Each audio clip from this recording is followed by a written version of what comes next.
kulanti waxaana wanaagsan daawadayaal ku soo dhawaada wararkii ugu dambeeyay Soomaalida iyo caalamka aadaan oo kale shanta TV aad ka daawataan qodobada warkeenana waxaa ka mid ah dagaalka ka dhanka al-shabaab oo la kordhiyay iyo General Odawa oo war cusub ka soo saaray dagaalkaasi dowladda federaalka oo shaacisay qorshe laba waji ah oo ku wajahan dagaalka ka dhanka al-shabaab haddaba qorshahaasi muxuu yahay wararkeena ayaad kaga bogan doontaan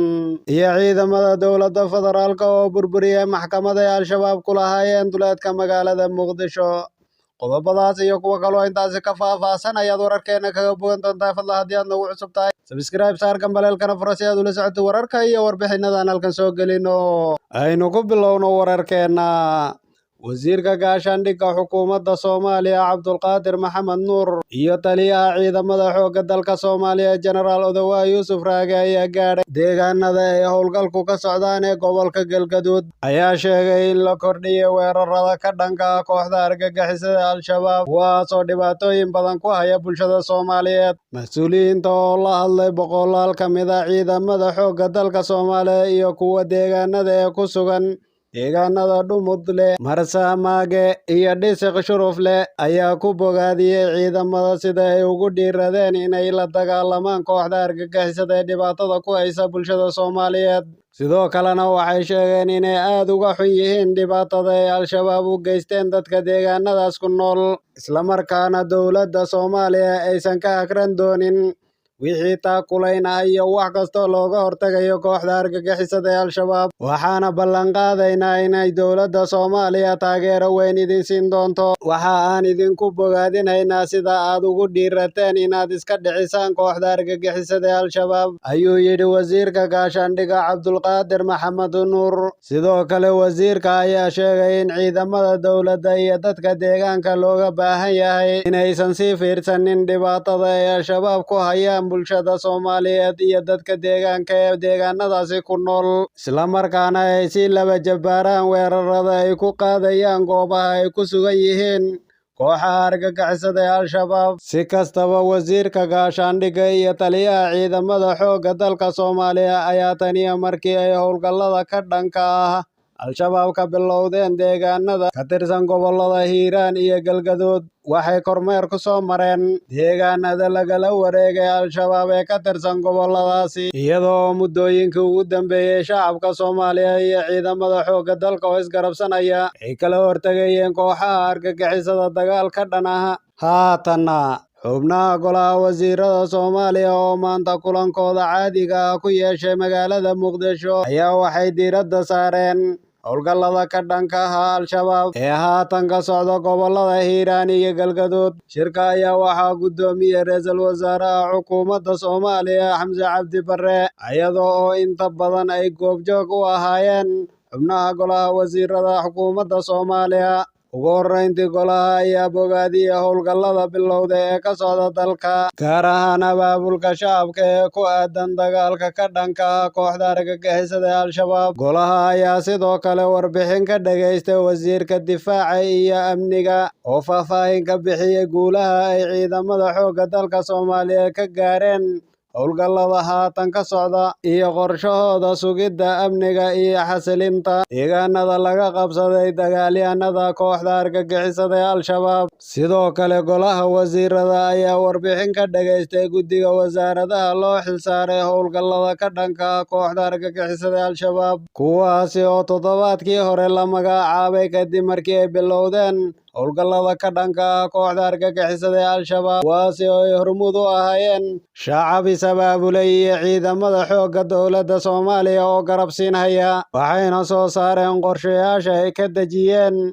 iyo waxqabadka ilaa iyo hadda ay ka sameeyeen doorkooda ku aadan dagaalka ka dhanka ah kooxda argagixisada ee al-shabaab dhanka kale ra'iisul wasaaraha xukuumadda federaalka Soomaaliya Xamse Cabdi Barre oo kulanka ka hadlay ayaa qorshaha xukuumaddiisa ku soo koobay laba arrin oo keliya in dalka oo dhan laga xoreeyo al-shabaab kadibna la gaarsiiyo dowladnimada iyo adeegyada asaasiga ah ee nolosha bulshada Soomaaliyeed Ra'iisul Wasaare Xamse ayaa tilmaamay in qorshaha xukuumaddu uu yahay in guud ahaanba dalka laga xoreeyo argagixisada Al-Shabaab, isla markaana deegaan kasta oo laga xoreeyo la gaarsiiyo dowladnimada iyo adeegyada bulshada, si degdeg ahna looga sameeyo maamul iyo kala dambeyn, ayaa lagu yidhi war qoraal oo ka soo baxay xafiiska Ra'iisul Wasaaraha Xukuumadda Federaalka Soomaaliya Xamse Cabdi Barre. Si kastaba, dowladda federaalka ayaa horkacaysa howlgallada ka dhanka ah kooxdan Al-Shabaab oo ah kuwii ugu cuslaa, waxaana toos ugu biiray shacabka gobolka Hiiraan iyo Galgaduud, kuwaasi oo dagaal xooggan la galay kooxda argagixisada ee Al-Shabaab. Haddaba wixii ku soo biira wararkeena dambe ayaad kaga bogan doontaan.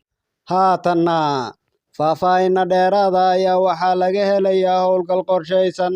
oo xalay ciidamada dowladdu ka fuliyeen duleedka magaalada Muqdisho, kaasi oo lagu beegsaday goob ay ku sugnaayeen xubno ka tirsan kooxda argagixisada ee Al-Shabaab. Howlgalka oo ay sameeyeen ciidamada Commandos-ka Gorgor ayaa ka dhacay duleedka Samba oo hoostaga deegaanka Basra oo dhaca wadada xidhiidhisa magaalooyinka Afgooye iyo Balcad. Gaashaanle Bashiir Cumar oo ah taliyaha guutada 18aad ee ciidamada Commandos-ka Gorgor. Gaashaanle Bashiir Cumar oo ah taliyaha guutada 18aad ee ciidamada Commandos-ka Gorgor oo horkacaya howlgalkaasi ayaa ka warbixiyey, wuxuuna sheegay inay burburiyeen maxkamad beenaad ku taalay halkaasi oo ay kooxda Al-Shabaab ugu yeedhi jireen shacabka iyo ganacsatada, sida uu hadalka u dhigay. Taliyaha ayaa sidoo kale shaaca ka qaaday inay howlgalkaasi ku dileen xubno ka tirsan Al-Shabaab, balse ma caddaynin tiradooda.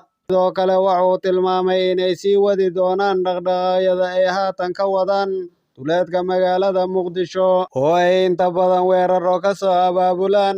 dagaalyahanada kooxda argagixisada ee Al-Shabaab. Dhinaca kale, ma jiro wax hadal oo ka soo baxay dhanka Al-Shabaab oo ku aadan howlgalkaasi ay guulaha ka gaadheen ciidamada xoogga dalka Soomaaliyeed. Dhowaan ayay ahayd markii ay ciidamada Haramcad ee booliiska Soomaaliya ay weerar ku qaadeen deegaanadaasi, halkaasi oo sidoo kale khasaare culus lagu gaarsiiyey kooxda Al-Shabaab, sida ay shaacisay dowladda federaalka ee Soomaaliya iyo ciidamada xoogga dalka Soomaaliyeed. Muddooyinkii u dambeeyey, ciidamada dowladda oo kaashanaya maleeshiyaadka macawisleyda waxa ay sare u qaadeen howlgallada ka dhanka ah kooxda argagixisada ee Al-Shabaab, kuwaasi oo uu xoogoodu ka dhacay gobollada Hiiraan iyo Galgaduud ee bartamaha Soomaaliya, iyada oo jabkii ugu xumaa lagu gaarsiiyey kooxda Al-Shabaab kadib kacdoonka shacabka iyo ciidamada xoogga dalka